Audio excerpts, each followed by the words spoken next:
প্রাথমিক দুর্নীতি মামলায় এবার সিবিআই স্ক্যানারে পর্ষদের ফোন নম্বর।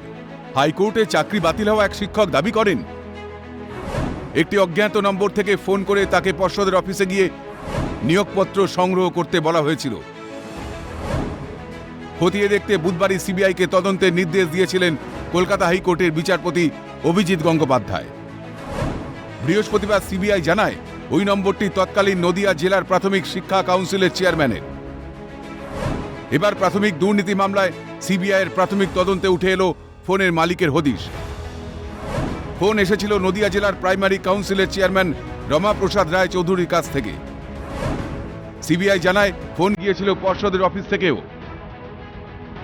প্রাথমিকে চাকরি বাতিল হওয়া 268 জনের মধ্যে একজন প্রার্থী বিচারপতি অভিজিৎ গঙ্গোপাধ্যায়ের এজলাসে দাবি করেন, 2017 সালের 6 ডিসেম্বর একটি ফোন নম্বর থেকে তার কাছে ফোন আসে।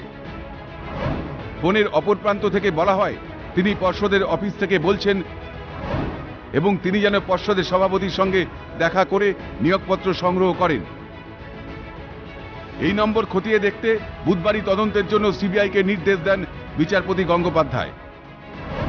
শুক্রবার সিবিআই জানায়, ওই চাকরিপ্রার্থী 1 নম্বর পাওয়ার পর পর্ষদের অফিস থেকে তাকে ডকুমেন্টস নিয়ে আসতে নির্দেশ দেওয়া হয়।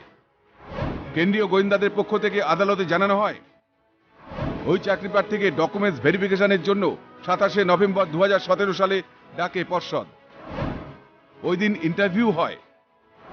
কেন্দ্রীয় তদন্তকারীরা তৎকালীন নদিয়া জেলার প্রাথমিক শিক্ষা কাউন্সিলের চেয়ারম্যান রমাপ্রসাদ রায় চৌধুরীর সঙ্গে কথা বলেই এই তথ্য আদালতকে জানায়।